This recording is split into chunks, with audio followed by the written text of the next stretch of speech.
Olá pessoal, vamos dar início à nossa aula de resolução de questões da banca FAUEL. Eu selecionei aqui 5 questões de temas recorrentes, tanto em provas da licenciatura como das provas do bacharelado e também de um cargo específico que encontrei diversas provas dessa banca, que é o cargo de técnico desportivo. Então selecionei questões que foram recorrentes nas 3 áreas. Engraçado que mesmo em provas do bacharelado caíram questões relacionadas a tendências e abordagens pedagógicas, e também nas provas da licenciatura a gente encontra diversas questões sobre esportes, sobre fisiologia, avaliação física, enfim. Então é uma banca que mesmo trabalhando especificamente cargos da licenciatura ou do bacharelado, ela traz temas de forma mais ampla, né? Temas recorrentes em concursos de uma forma geral. Então selecionei 5 questões aqui só para a gente dar uma breve revisada e ver quais são os temas que foram mais recorrentes dessa banca. Então vamos lá. Primeira questão sobre sistema de disputa. Se você tiver interesse em saber um pouquinho mais sobre esse tema, trabalhamos ele no nosso e-book volume 3, que foi lançado recentemente. O link está aqui na descrição desse vídeo. Primeira questão. Ao organizar um evento esportivo como modalidade de handball, com 32 equipes e necessariamente este torneio, no ato de sua inscrição, afirma que a equipe jogará no mínimo 2 jogos, pode-se afirmar que o sistema de disputa utilizado deve ser. Pronto, então como é um torneio, a gente já tende a pensar que vai ser um sistema de eliminatórias. Então, a diferença da eliminatória simples para a eliminatória dupla é que na eliminatória simples, após a primeira derrota, o time já é eliminado, enquanto na eliminatória dupla ele precisa de pelo menos 2 derrotas, né? Então, se perder o primeiro jogo, forma-se uma chave com os vencedores e os perdedores, e ao final, para ver quem vai ser o vencedor do torneio, se enfrentam o vencedor da chave dos vencedores e o vencedor da chave dos perdedores. Então, nesse caso, como a equipe jogará no mínimo 2 jogos, é o sistema de eliminatória dupla, já que o time é eliminado só após a segunda derrota e não após a primeira. Já nos sistemas de rodízio simples, todos os times jogam contra todos, e no sistema de rodízio duplo é o sistema de turno e retorno, né? Então, o sistema de rodízio simples, só que duplicado. Então, todo mundo joga contra todo mundo 2 vezes. Então, nessa primeira questão, o item correto é o item C, eliminatória dupla. Segunda questão, uma questão sobre regras do esporte. Eu trouxe especificamente essa questão sobre o basquete, mas é interessante a gente dar uma revisada, principalmente nos 4 grandes esportes que caem em concurso, né? Então, futsal, basquete, handball e vôlei. Também encontrei algumas questões relacionadas a atletismo e natação, mas sim uma quantidade muito menor do que a desses 4 grandes esportes. Então vamos lá. No basquetebol, quando o atleta sofre uma falta de ataque e o árbitro interpreta que o mesmo estava no meio da ação de um arremesso de 3 pontos e a bola não é convertida em pontos, o atleta que sofreu a falta terá direito a quantos arremessos de lances livres?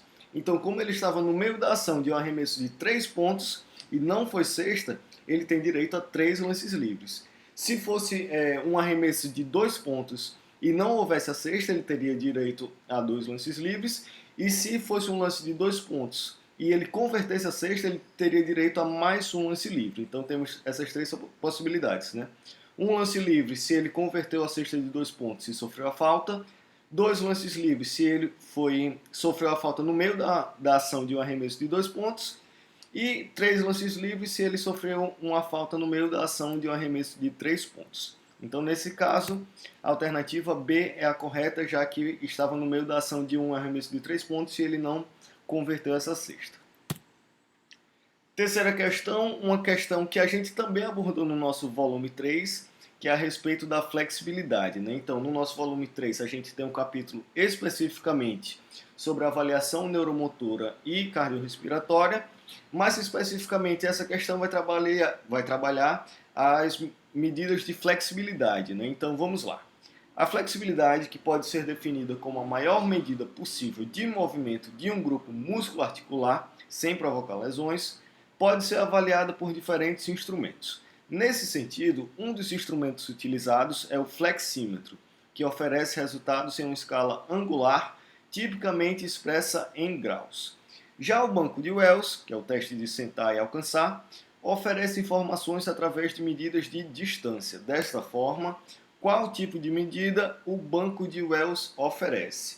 Então, quando a gente fala das medidas em flexibilidade, a gente fala de três principais tipos, que são a avaliação linear, que ele vai ter resultados expressos em distâncias, né? Então principalmente em centímetros, os testes angulares, que ele vai trazer os resultados expressos em ângulos, que é o caso do flexímetro, do goniômetro, e as medidas adimensionais, né? Os testes adimensionais, que, como por exemplo o flexitest, que ele vai pegar um modelo já definido e vai comparar com a pessoa que ele está avaliando, né? Então é uma medida adimensional. Então, nesse caso, como a medida do Banco de Wells é exposta em centímetros, sem distância, são medidas lineares. Então, terceira questão, alternativa A é a correta.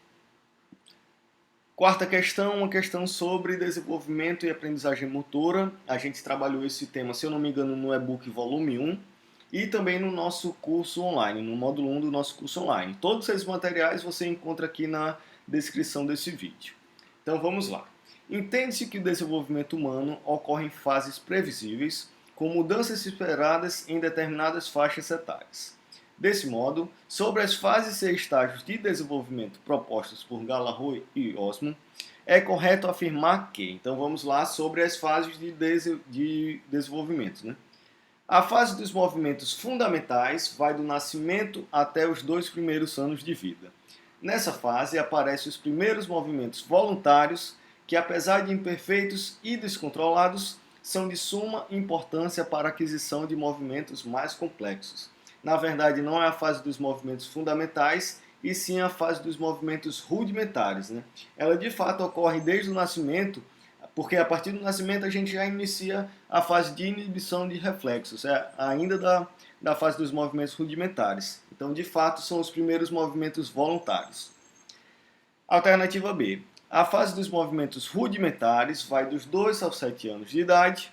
Nessa fase, as crianças formam e exploram suas capacidades motoras. Assim, os movimentos fundamentais são básicos para qualquer outra combinação de movimentos. Então, como ele já fala aí nessa última frase, na verdade seria a fase dos movimentos fundamentais e não rudimentares. E aí é nessa fase que a gente tem essas habilidades locomotoras, manipulativas e de estabilização, né? Então, a alternativa B seria a fase dos movimentos fundamentais e não rudimentares. Alternativa C. A fase dos movimentos especializados vai dos 7 aos 14 anos de idade. E nesse período, a criança adolescente começa a refinar suas habilidades fundamentais e passa a combiná-las para a execução de inúmeras atividades, sejam cotidianas ou de lazer. Então, alternativa C, perfeita definição da fase dos movimentos especializados. E por último, alternativa D, a fase motora rudimentar inicia-se na vida intrauterina e vai até os 4 primeiros meses após o nascimento. Essa fase caracteriza-se pela presença de movimentos involuntários, que são a base para o desenvolvimento motor, por meio dos quais ocorrem os primeiros contatos do indivíduo com o meio ambiente. Essa, na verdade, é a fase dos movimentos reflexivos, né? Então, não seria a fase motora rudimentar. Então, a alternativa dessa quarta questão, a certa é a alternativa C. E quinta e última questão, a questão clássica sobre abordagens pedagógicas. Se você ainda não conferiu a nossa aula sobre abordagens pedagógicas, a gente trabalha 5 das principais que caem em concurso, que são a crítico-superadora, crítico-emancipatória, construtivista, saúde renovada e desenvolvimentista. Se você clicar aqui no card, você vai ter acesso a essa aula gratuita aqui no nosso canal do YouTube. Então eu trouxe essa questão mais para exemplificar, que é um tema bastante recorrente também nessa banca, e como que a gente poderia resolver de forma mais tranquila essa questão. Então vamos lá. No final da década de 70, surgiram novos movimentos na educação física escolar, na perspectiva de se romper com o modelo mecanicista, esportivista e tradicional, tão presentes na educação física escolar. Desse modo, observa-se que, atualmente, várias concepções permeiam a educação física escolar. Sobre essas, assinale a alternativa que caracteriza a abordagem crítico-superadora da educação física. Então vamos lá. Na nossa aula sobre abordagens pedagógicas, a gente trabalha com principalmente palavras-chave, né? Então, Quando a gente fala de desenvolvimentista, por exemplo, a gente sempre aborda o desenvolvimento de habilidades, uma faixa etária muito específica, o movimento como meio e fim da educação física. No caso da crítica superadora, a palavra-chave que a gente traz, que em 80% das questões, pelo menos, que trabalham a abordagem crítica superadora, é a contextualização dos fatos e o resgate histórico. Então é justamente essas palavras-chave que a gente vai procurar nas alternativas. Alternativa A. Implica um processo de desenvolvimento da intenção do aluno de apreender a realidade. Valoriza a questão da contextualização dos fatos e do resgate histórico. Então a alternativa B já seria a correta aí, né? Os mesmos conteúdos devem ser trabalhados ao longo das séries, aprofundando-se a cada ano com a visão de pré-requisitos. E foi a primeira a levar em conta o conhecimento prévio da criança. Então você pode ficar em dúvida em alguns itens, mas quando a gente trabalha pensando essa abordagem pedagógica através de palavras-chave, a gente vê que a abordagem crítica superadora, pensando na contextualização dos fatos e do resgate histórico, já temos a alternativa B, a alternativa correta dessa quinta questão. Então, por hoje, finalizamos essa nossa breve aula de resolução de questões da Banca FAUEL. Trouxe mais temas recorrentes só para a gente fazer uma breve revisão e direcionar um pouquinho mais os estudos.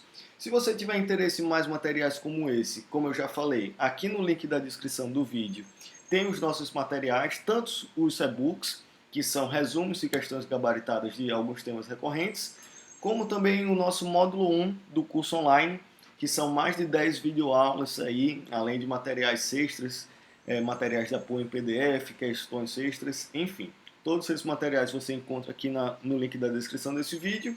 E também, se tiver interesse em mais materiais como esse, acompanhe a gente lá no nosso Instagram, @concurso-cdfísica, que a gente sempre posta tanto questões comentadas, como alguns resumos, avisos de editais. Se quiser entrar em contato com a gente, pode ser pelo nosso e-mail, conc.edefísica@gmail.com. Se possível, se inscreve aqui no nosso canal, que ajuda bastante o nosso trabalho. Então é isso, muito obrigado e até